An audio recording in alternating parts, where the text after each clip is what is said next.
couple other things just for timing. When you talk about the money for the Second Avenue program, and that you did it in this capital program, that means that could go until the 19th when you start, right? In other words, it's if the money wouldn't be in this program, it would follow in the next program, and we'd probably need the remainder of that money for the, so whatever money we have in, you'd subtract out from the full cost of 5 to 6, and the next ask and the next program would be that difference. Some of my personal things. When you talk about the 6.2 million, you use the terms modern record.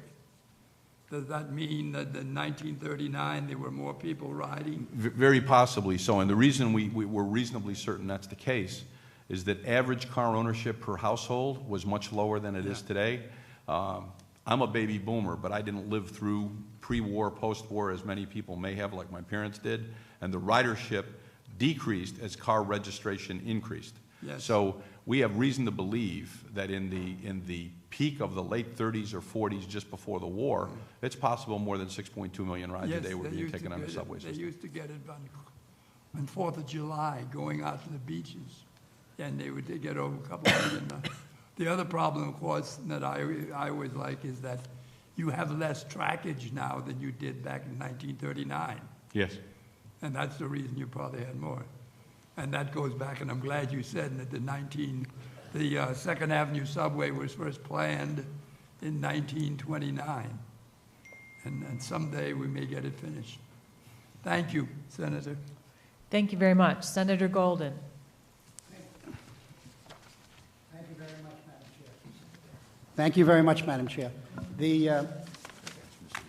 Try to go quickly. Obviously, it'd be better if we had some type of direct funding going into the MTA, and I 100% agree with that. And it's going to be easier to go to the bond market when you can show that you have a direct flow of income going into the MTA. We've suggested 0.25% of the personal income tax, the existing personal income tax, but there are ideas out there, and I think we should, as a legislative body and as the governor, we should be looking to do that. Because if you go to the bond market with the promises that are on this piece of paper, you're going to pay an increase in debt on those bonds. They're going to, make sure that they can get the return on their investment. They're not so wild about handshakes and promises. They want to see actual dollars coming into the system. So it costs you and the state and the taxpayer more money at the end of the day on the risk of those bonds, right? Yes. So we need to come to a flow of cash coming into the system, and we have to work on it. It's something that has to get done, and it should be done before this budget is passed. The other, I know we're going to enhance the system, but we want to be able to replace some of the services that were cut. I know we're going to look to do that X28 in the community on the weekends, but there's a number of services around the city that were cut. I'm hoping you're taking a good look at them. We will. And restoring those services before we enhance and put new services on the line. Senator Savino had to leave, but she had a question, and we've had this question many times, is the accessibility for our handicapped and the elevators. Now, we've been waiting for that elevator at 86th Street since the Great Flood. Hopefully, where is that in the plan? And I believe she was looking for one at Neptune Avenue. Do you have an idea where that is in the plan? I'll get an answer as to where Neptune is. We have a commitment right now. The Americans with Disabilities Act, which no one questions the intent and what the ultimate goal is to provide accessibility for anybody who wants to utilize our system. So whether it be an elevator or an escalator, improved means of access to our stations. Average cost of an elevator across the system, each of the 469 stations, average cost to outfit it is $14 million a station, some higher, some lower, but $14 million. We do have a commitment to have 100 key stations done by the year 2020, where that's part of an agreement with, I believe, the Exterior Association, the Spinal Association, in terms of locating those so that we can spread them across the city. And then we need to find ways to be able to expedite that work at stations that don't have them now. The Federal Transit Administration has made a determination that if we do work at a certain level to even rehabilitate a station, we need to be able to put in accessibility. That's one of the biggest struggles we have, because the total cost of that is in excess of $5 billion. And we're not even sure the contracting community could support that in terms of qualified contractors who can build these elevators, whether it be to a mezzanine underneath an elevated structure and then up to the elevated structure platform, or down to a subway station platform. So are we going to have those 100 by 2020? Yes. Okay. And is 86th Street and Neptune Avenue? I don't know if it is, but I'll check. 86th Street has got promised. And we're going to have to develop a schedule as to how we're going to go from that point forward for the remaining 169, and then the number's going to grow from 469 with the addition of the stations on Second Avenue. But they will be accessible. If you just expand on the three Ps, the private-public partnerships, what are some of the private-public partnerships? Yeah, I know you mentioned some earlier, but What we normally would look at is if there was an entity who could bring some level of finance and do a design build. There are some people that do what they call DBOMs, which is design, build, operate, and maintain. It's less likely we would do that because of the labor agreements we have with the unions that we have. But from a design build standpoint, where somebody could bring finance to actually do the construction and see a revenue stream coming out of it, but they would also incur the risk of the construction to a time and schedule. Would you want to elaborate in terms of things we've looked at? Do you have some going? What's the ones you have presently in progress? Design builds, we have quite a few. You want to talk about First talk about the design build projects and then talk about private finance. Yeah, we've identified nearly 46 projects that we'll be doing as a design build, and we're moving very quickly to initiate some of those. In fact, one is on the street now being advertised. That's the Clifton Shop at Staten Island, which is a Sandy project. But we're doing far more design builds than we've ever done in any program. That's good.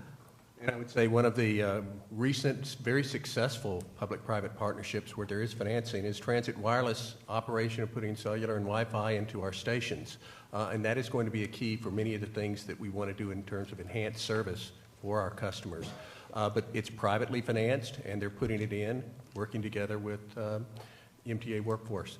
But that right there is an excellent example of public-private partnership where we're taking their technical expertise and their access to financing and other opportunities to advance something faster than we could, to deliver services that will be an enhancement for our customers. Another example is that historically the MTA has been a big advertiser. So it's either advertising less on the billboard side as compared to other systems, but inside stations and inside subway cars. But we want to move to digital advertising. Digital advertising is not only more lucrative, but you can have more timely messages regarding service. And we want to take a look at, that's core competencies we do not have, and that's finance in the form of adding infrastructure to the system that we wouldn't have to fund. They would fund it under the contract. When the contract was over, we would keep that asset. Gentlemen, thank you very much Thank you. for this debate today and your presentation. We appreciate it. Thank you. Thank you, Senator. Mr. Rodriguez has joined us, Assemblymember Robert Rodriguez from East Harlem, and I believe he has some questions. Thank you, Chairman, and I want to publicly thank you for your commitment to Second Avenue, and we appreciate you accelerating as much work as possible in the current capital plan. However, I think it's been shared by the Chairman and as well as some of the other members about how we go about facilitating and increasing the work that happens on Second Avenue. And I think of big concern is that in the conversations that happened with funding, that the expansion of Second Avenue ended up being reduced by $1 billion, and the discussion about reallocating or going back for a $2 billion allocation a couple of years from now, it begs the question, if we know we're going to have to do that in 2 years, why don't we do it right now? So if you can speak a little bit to that, and then certainly certainly address some of the concerns of constituents who are waiting for service on how we are able to move ahead on the second phase based on what's currently there. I think one of the things we have to be able to prove, it's our responsibility and our accountability, is that we can deliver these large projects on time within budget. It has not been one of our more stellar examples. I think we do a relatively good job, and in some cases an excellent job. Sometimes an emergency is better than others, for example, like out of Sandy. But in terms of the large mega projects, they have traditionally been over budget and beyond schedule. So in that discussion of getting to the new number that had the reduction in Second Avenue, there was concern about could we actually award that contract? Would we get this work done? So we're trying to prove to people that we, through the supplemental environmental, the property acquisition and preliminary engineering, will be in a position to do that. So the underlying premise there is we prove to people that we're there. So we don't necessarily have to wait until we're there before we start the dialogue for the additional $2 billion but when everybody agrees we're there and we're going to be able to use that money, because it'll be a tough discussion how you generate that $2 billion, whether it's value capture, whether it's some other funding stream, so that we're fighting for something that is a realistic expectation of awarding the contract. And the other look at it is it's not really $1 billion, it's $2 billion, given because the total build out of the second phase is in the order of $5 to $6 billion. And I don't say this lightly, and I do not say this facetiously. One of the difficult things for me are these projects that will extend past my time here. I don't know how long I'll be here, but East Side Access 2022, Second Avenue, sometime mid, next decade, but you'll be here. So the commitment that we make to the constituents and the customers, and the commitment we make to the people who are getting us to that finance, are pretty serious ones that we have to take. So that's the underlying logic and premise and reason. And it's a challenge we'll take on because we have to prove to people that we can do these projects. Well, we certainly recognize the importance of it. Certainly the residents of East Harlem and the Bronx who are currently riding on the most congested line in the country are desperate for seeing this project move forward and certainly relying on it.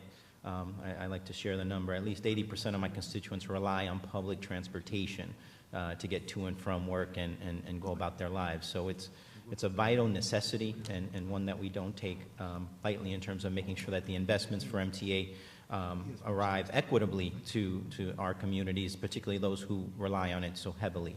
So I appreciate the reiterated commitment on trying to get this done and looking to deliver it on time, and certainly want to continue to explore revenue-related options, and I think that's something that I've been committed to, whether it's looking at an MTA surcharge for for-hire vehicles, whether it's new proposals similar to Move New York or value capture or related infrastructure zones that we've introduced.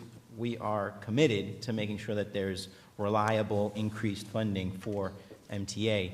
But I think at the same turn, we also need to make sure that we're getting the investments that are appropriate for communities that need them, including Harlem. So I just want to continue to push and emphasize that the $2 billion is something that is vital for our community, but also I think vital for the MTA transit area in general, and really helping New York City and New York State achieve their potential. So push on and continue to make the necessary adjustments to hopefully adjust the plan as needed. We will. Thank you, Senator. Thank you very much. Senator DeLon. Yes, thank you. Again, Mr. Chairman, in view of the new federal funding for transportation, can you outline for us a breakdown in terms of how it benefits the MTA and its ridership?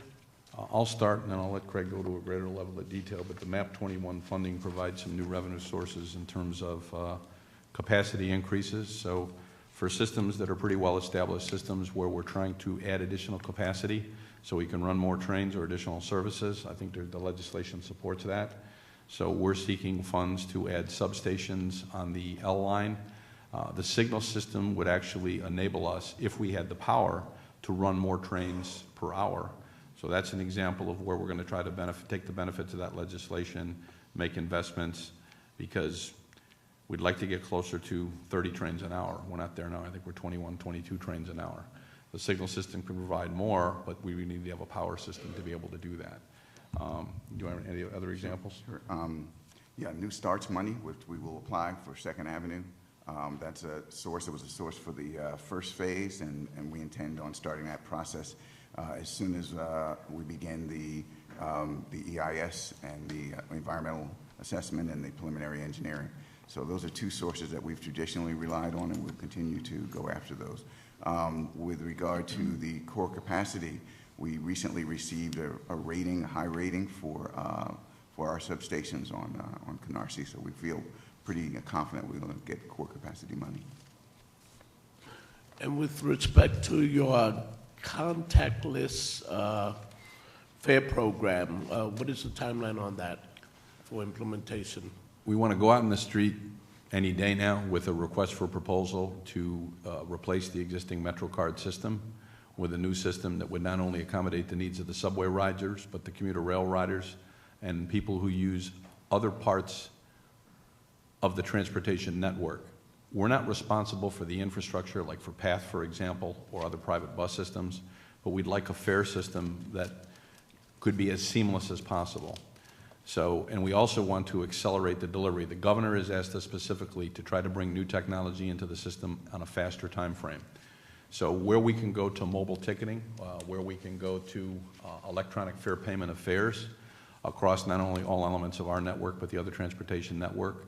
But I believe the current scheduled date is around 2019, but we're looking to Mid-2018. mid-2018, but we're looking to actually have some of those improvements in ahead of that period of time.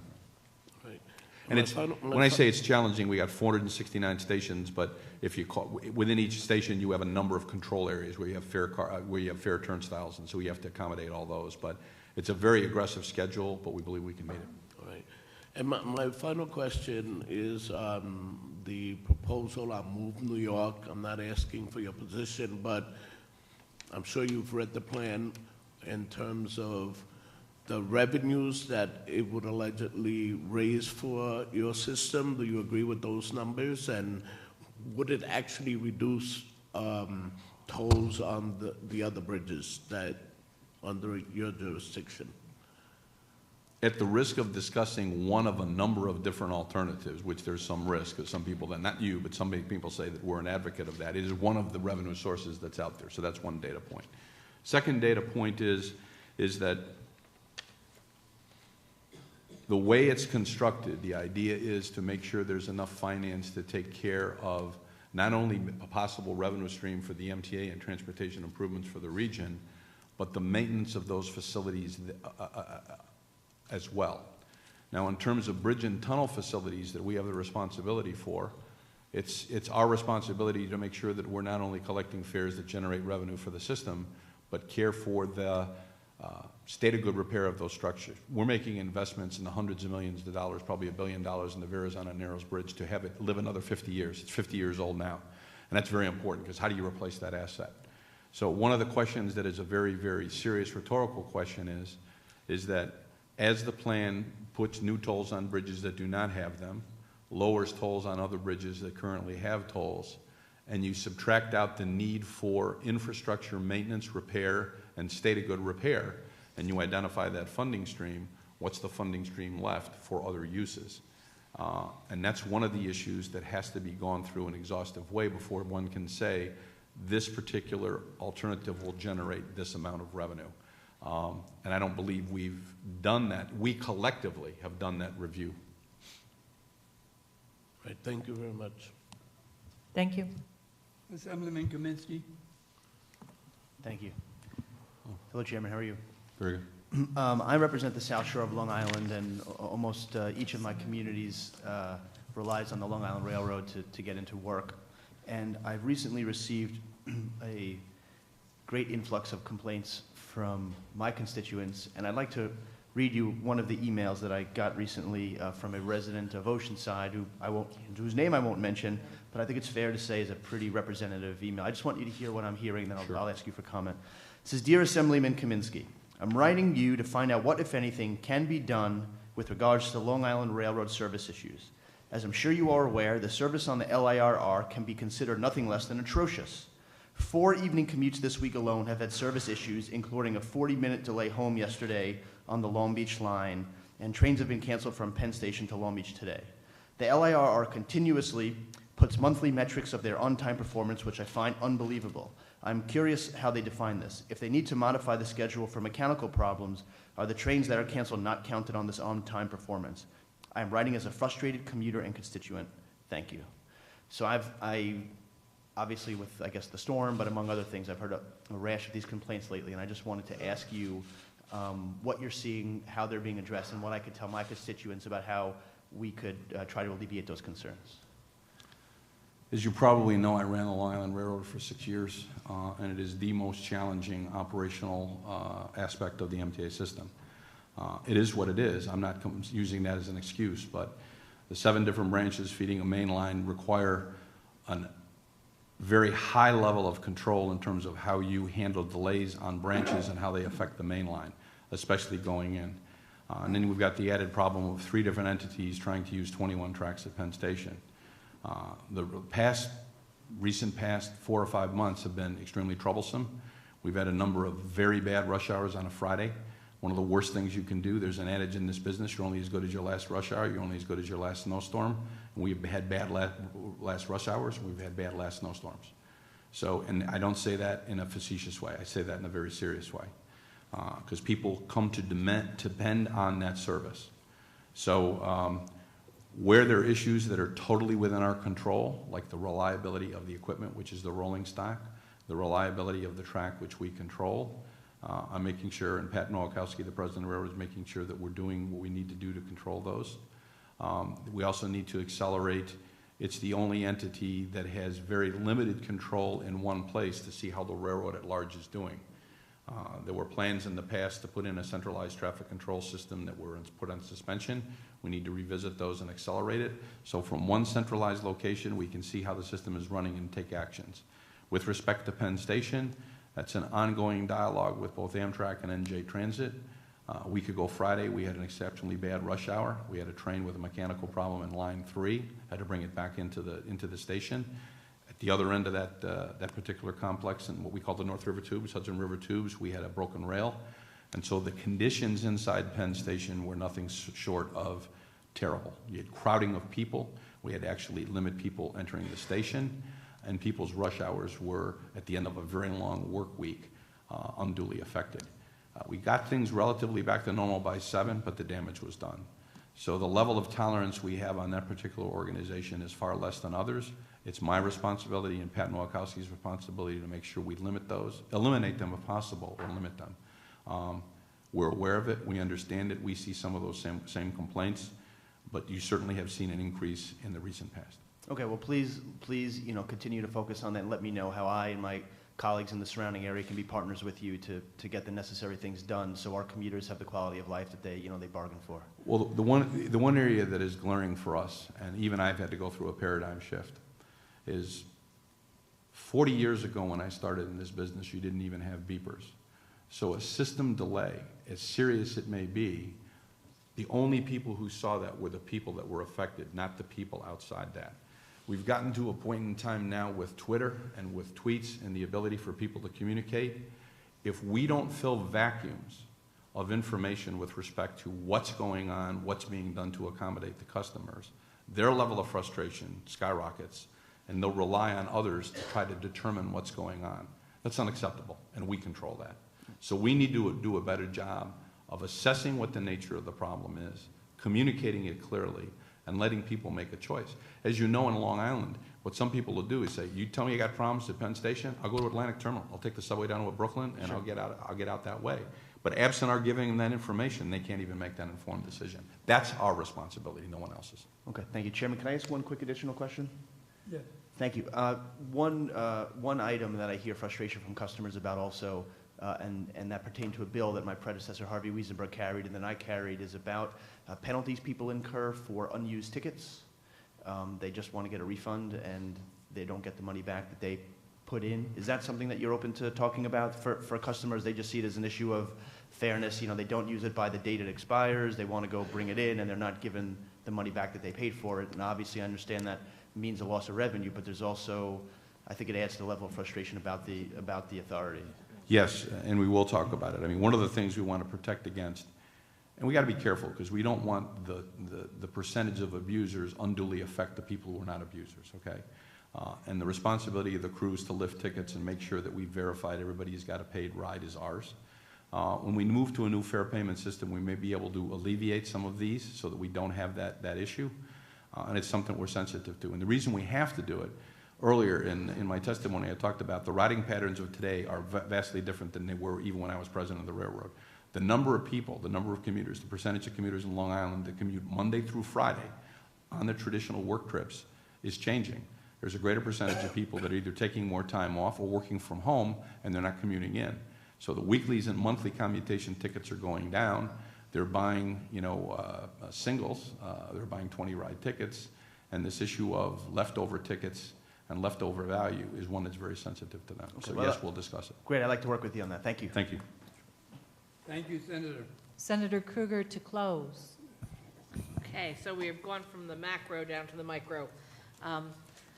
Just in, I guess, solidarity with Assemblymember Todd Kaminsky as he leaves, I actually thought my residents on the Lexington Avenue line were the most miserable people in the MTA system based on the complaints. So I don't know whether to be happy or unhappy that his people might be more frustrated. So I think each time we meet, I do ask you about the delays on the Lexington Avenue line from 42nd South.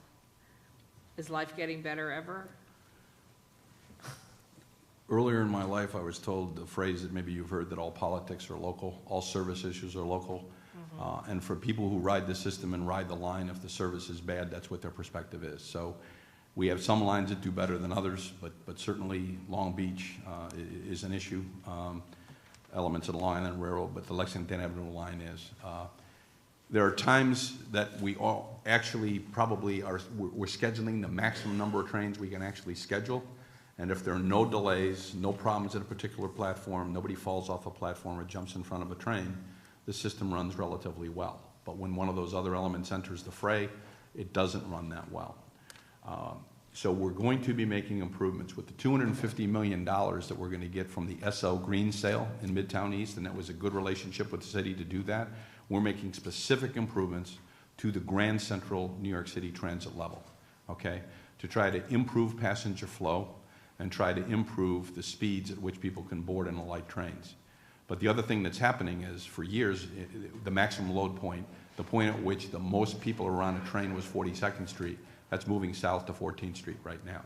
So we're taking a look at the line in terms of what we need to do to not only schedule, but how do we deploy our own personnel to assist in the boarding and alighting of trains. And so we used to call them platform conductors. We now call them platform controllers, but people who are literally at each door or at least each car to assist in boarding and alighting. There's always that one person that thinks there's room for him or her on the train when there really is only room for 1/10 of that person, but they hold the doors up from closing. So we need to change that dynamic. So those are some of the things we're doing, and we have to do it. The ultimate solution is communication-based train control, 2nd Avenue subway, but in the interim, we can do some of those other things. Second local question. So I'm a big supporter of select bus service. I urge the MTA to go down that line very early. This is my strange question, request, complaint. When you go to buy your SBS ticket on the side of the road, to have it before you get on the bus, it seems that in an arbitrary manner, they either face in from the roadway so that you're standing between the machine and on the sidewalk and whatever buildings are behind, or they sometimes face the opposite direction so that people are actually expected to stand in the roadway to buy their ticket, or so close to the roadway that when the bus pulls up, the mirror of the bus can actually hit your head because you're attempting to buy your ticket. Why can't they all face away from the roadway so that we're not putting the commuter in between the moving vehicles on the roadway and the purchase of the ticket? Your request is straightforward and logical. I'll try to get you an answer. From a behavior standpoint, it's better if it would be standard. From a safety standpoint, it would be better that it be standing away from the curb. I will ask, that's part of a joint process between New York City DOT and us, but your request is a reasonable one, and I'll get you an answer, because it may be that we just aren't doing it the right way. I appreciate that, because I have asked a number of people in DOT and in your operation, and the answer is sort of, well, you have to look at each site separately. I actually think you're not supposed to have people standing in the roadway to get their ticket to get on the bus. If we have conditions where a bus mirror could hit with somebody, that's wrong. Thank you. Good point. Thank you.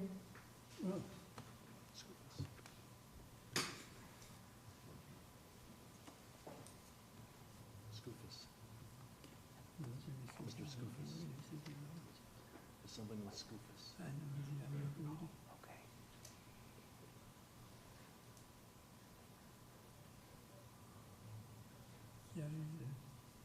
Assemblyman Skoufis, to close. Quickly. Thanks. I apologize for my late No. arrival. I guess I just have a very quick question. Good to see you, How you Mr. doing? Prendergast. Can I just get an assurance that the two, from my point of view, The West very- of Hudson. The west of, Hudson very is- important yes. west of Hudson projects remain a priority for Yes. you and your colleagues, the Yes. Midway Yard and passing sightings? Yes, they're in the program, absolutely. I mean, that's a very, people in Orange and Rockland County are contributing quite a bit of money through the payroll mobility tax. As compared to the level of service, those are essential for the anticipated growth we see out there. They're in the program, they'll remain in the program. Thank you. Thank you. Thank you very much. Thank you. Really appreciate it. Thank you. Thank you, Senator. Chairman. Thank you. Hope See you you in June. continue on the road to recovery and that Thank you you're very much. feeling 100%. So Thank you. thank you for being here today. Is this the end for you?